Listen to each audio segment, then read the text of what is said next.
আপনারা কি তারেক রহমানের এগেইনস্টে যেসব মামলা হয়েছে সে সব মামলা প্রত্যাহার করছেন কিনা খুব শীঘ্রই? আমরা কোনো ব্যক্তি স্পেসিফিক মামলা উইথড্র করছি না। আপনি দেখেন, আমরা প্রথম বলেছিলাম আমরা জুলাই অগাস্ট যে হত্যাকাণ্ডের যে মামলাগুলো ফলস মামলা করেছিল বিগত ফ্যাসিস্ট সরকার, সেগুলো উইথড্র করেছি হত্যাকাণ্ডের অভিযোগগুলা ছাড়া। সেকেন্ড ফেজে আমরা সাইবার সিকিউরিটি অ্যাক্ট যেটা আছে আমার মন্ত্রণালয়ের পক্ষ থেকে উদ্যোগ নিচ্ছি। আমরা এখানে স্পিচ অফেন্সের সাথে কম্পিউটার অফেন্সের পার্থক্য করছি। আমরা, আপনি জানেন, প্রত্যেকটা কেস দেখতে হচ্ছে, টাইম লাগছে। স্পিচ অফেন্স বা কথা বলার অপরাধের জন্য যাদের বিরুদ্ধে অভিযোগ এসেছিল তাদের সমস্ত মামলা উইথড্র করা হবে। এখানে তারেক রহমান আছেন নাকি খালেদ আছেন এটা আমরা দেখবো না, আমরা ইস্যু ধরে ধরে করবো। এটা হচ্ছে আমার মন্ত্রণালয়ের অ্যাপ্রোচ। আরেকটা কথা বলি, আপনার মনে প্রশ্ন রাখতে পারে তাহলে হঠাৎ করে রোজিনা আর মাহমুদুর রহমান মান্নারটা উইথড্র হলো কেন? কেউ প্রশ্ন তুলেছে। এবং খালেদা জিয়া আচ্ছা, খালেদা জিয়াটা তো আপনার খালেদা জিয়ার মামলা উইথড্র করেছে পরে। প্রথমে আসছে রোজিনা আর মান্না ভাইয়েরটা। রোজিনা আর মান্না ভাই ওনারা দীর্ঘদিন সাফার করছিলেন, ওনারা পাসপোর্ট পাচ্ছিলেন না, বিদেশে যেতে পারছিলেন না। বিশেষ করে মাহমুদুর রহমান মান্না পাসপোর্ট পাচ্ছিলেন না। মাহমুদুর রহমান মান্না এখনো সংকটাপন্ন অবস্থায় হসপিটালে আছেন। ওনার বিরুদ্ধে একটাই মামলা ছিল, ডিজিটাল সিকিউরিটি অ্যাক্টের মামলা, যেগুলি একটা আইনেই মামলা ছিল। তো ওনারা ব্যক্তিগতভাবে যোগাযোগ করেছেন এবং অনেক সাফারিংস এর মধ্যে দিয়েছেন। মান্না ভাইয়ের চিকিৎসা কাজ বন্ধ ছিল ওখানে। আর রোজিনার মেয়ের চিকিৎসার ব্যাপার, রোজিনার এরকম একটা, এই মুহূর্তে আমার মনে পড়ছে না, একটা কারণ ছিল। ওনারা খুব রিকোয়েস্ট করেছিল, আমরা একটা সিগনেচার স্টেটমেন্ট হিসাবে আমরা মামলা উইথড্র করেছি।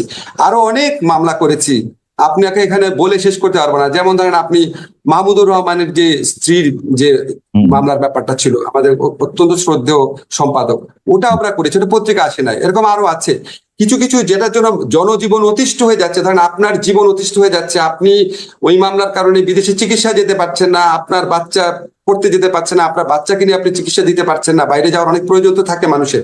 সেই সমস্ত ক্ষেত্রে আমরা অগ্রাধিকার, দুই একটা অনুরোধের ভিত্তিতে অগ্রাধিকার দিয়েছি। এখন খালেদ মানুষ তো ধরেন এই এই জিনিসগুলো বলে আমরা বোঝানোর চেষ্টা করেছি আমরা সবকিছু করব, সমস্ত ইস্যু ওয়াইজ জিনিসগুলোকে করব। ইস্যু ওয়াইজ করার ক্ষেত্রে আমরা ইস্যুটা একটা একটা করে ভাগ করছি। এই থার্ড ফেজে সাইবার সিকিউরিটি একটা মামলার পর থার্ড ফেজে আমার ইচ্ছা আছে আমাদের মন্ত্রণালয়ের পক্ষ থেকে মামলা উইথড্রয়ের ব্যাপার, কিন্তু আমাদের আর স্বরাষ্ট্র মন্ত্রণালয়ের পক্ষ থেকে একসাথে কাজ করতে হয়।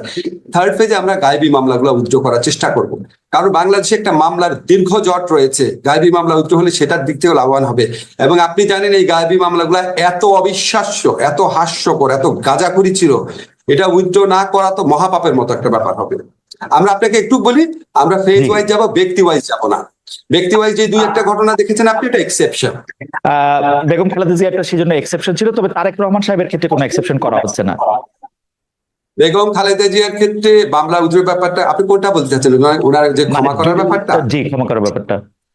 বেগম খালেদা জিয়ার মামলায় যে বিচারটা হয়েছিল, সেই বিচার নিয়ে মিজানুর রহমান খান এবং আমি লিখেছিলাম। আপনাকে একটা জিনিস মনে করায় দিই, বেগম খালেদা জিয়া মামলার শুনানিকালে উনি বিস্মিত হয়ে বলেছিল যে এতিমের টাকা আমি আত্মসাৎ করেছি, এক্সক্লেমেশন চিহ্ন।